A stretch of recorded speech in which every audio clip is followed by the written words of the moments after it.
नमस्कार दोस्तों, स्वागत है आपको हमारे यूट्यूब चैनल में। दोस्तों, आज मैं आपको नील रिटर्न के बारे में बताऊंगा। आप अपने पीएफ की नील रिटर्न कैसे सबमिट कर सकते हैं, क्या उसकी कंडीशन होती है, किस कंडीशन में आप नील रिटर्न सबमिट कर सकते हैं, किस कंडीशन में आपको कॉन्ट्रीब्यूशन रिटर्न सबमिट करनी होगी। दोस्तों, नील रिटर्न से रिलेटेड बहुत सारे फ्रेंड्स की क्वेरी होती है।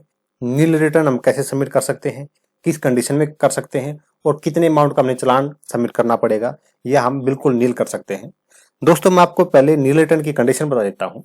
दोस्तों, अगर आपने अपनी कंपनी या एस्टेब्लिशमेंट का ईपीएफ में रजिस्ट्रेशन किया हुआ है और आप अपनी कंपनी का इनकी कॉन्ट्रीब्यूशन सबमिट करते आ रहे थे, यानी मान लो किसी कारण से आपका बिजनेस बंद हो जाता है या आपका बिजनेस अभी बंद है, तो आप नील रिटर्न सबमिट कर सकते हैं, यानी कि नील की रिटर्न आप फाइल कर सकते हैं।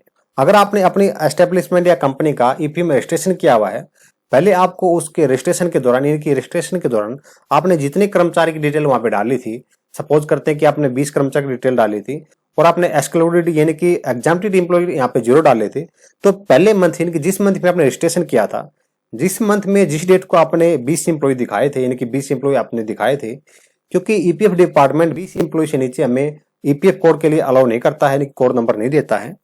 तो उसके लिए आपने पहले 20 बंदों का, यानी कि जितने आपने बंदे दिखाए थे उसका अपने कॉन्ट्रीब्यूशन सबमिट करना पड़ेगा। अगर उसके बाद आपका बिजनेस नहीं चलता है या आपका काम नहीं चलता है, तो आप उसके बाद आप नील की रिटर्न सबमिट कर सकते हैं।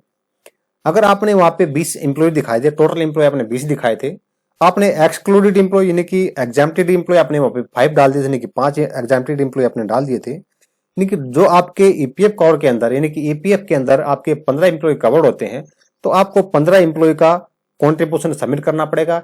यानी कि फर्स्ट मंथ में जब आपने रजिस्ट्रेशन अप्लाई किया था और आपने 20 एम्प्लॉय की डिटेल डाली थी, तो उस मंथ में आपको पहले अपने कर्मचारियों का यानी कॉन्ट्रीब्यूशन अपडेट करना पड़ेगा, अपलोड करना पड़ेगा, पेड करना पड़ेगा। उसके बाद अगर आपका बिजनेस नहीं चलता है तो आप नील की रिटर्न सबमिट कर सकते हैं। दोस्तों, इसी प्रकार अगर कोई भी एम्प्लॉयर किसी भी गवर्नमेंट टेंडर के लिए ईपीएफ का रजिस्ट्रेशन कर लेता है, यानी कि अपनी एस्टेब्लिशमेंट कंपनी का ईपीएफ में रजिस्ट्रेशन कर देता है, और उसके बाद सेम उसका भी यही प्रोसीजर होता है, यानी कि जितने उसने यहाँ पे एम्प्लॉय डाले हुए थे, यानी कि रजिस्ट्रेशन के दौरान जितने उसने अपने एम्प्लॉय डाले हुए थे ईपीएफ के कवरेज के अंदर, पहले उसका आपको मंथली कॉन्ट्रीब्यूशन सबमिट करना पड़ेगा। उसके बाद आप उसका नील की रिटर्न सबमिट कर सकते हैं। दोस्तों, आप नील की रिटर्न कैसे सबमिट कर सकते हैं, तो वो कंप्लीट मैं आपको इस वीडियो में बताऊंगा।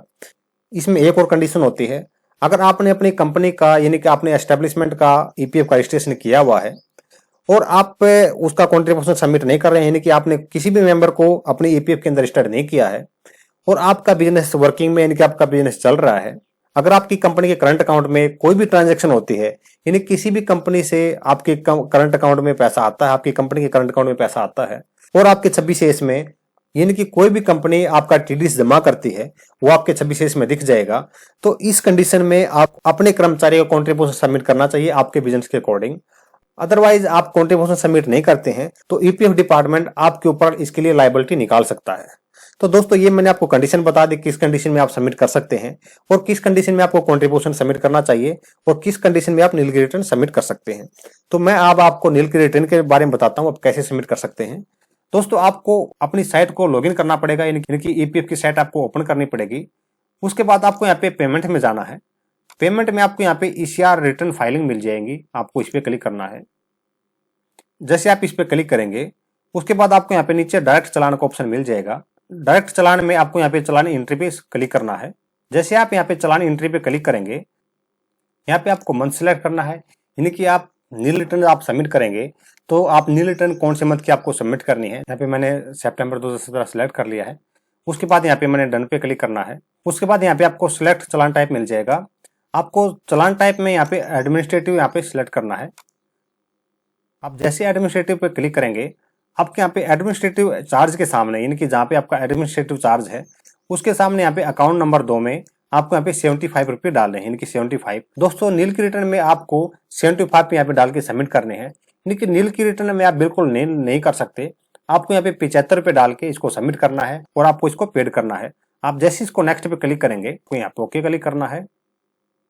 जैसे ही आप फाइनलाइज चालान पे क्लिक करेंगे, यहाँ फाइनलाइज पे क्लिक करेंगे तो यहाँ पे आपके चालान पेबल में आ जाएगा, यानी यहाँ पे पे का लिंक आ जाएगा। उसके बाद आपका चालान फाइनलाइज हो जाता है। आपको उसकी पेमेंट करनी है। आपको उसकी पेमेंट करके आप उसका टीआर नंबर डाउनलोड कर सकते हैं, यानी कि जो भी अपने पे स्लिप है, यानी कि पेमेंट स्लिप है, आपको उसको डाउनलोड करने हैं। यानी कि ये चालान आपको अपने पास रखने हैं। कभी भी आपकी इंस्पेक्शन होती है, ऑडिट होती है, तो आपको ये चालान उसके सामने पेश करने हैं।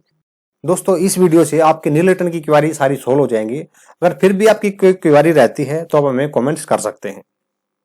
दोस्तों अगर अभी तक आपने हमारे यूट्यूब चैनल को सब्सक्राइब नहीं किया तो सब्सक्राइब करें, शेयर करें एंड बेल आइकन बटन को जरूर प्रेस करें ताकि लेटेस्ट वीडियो आपके पास हमारी पहुंचती रहे।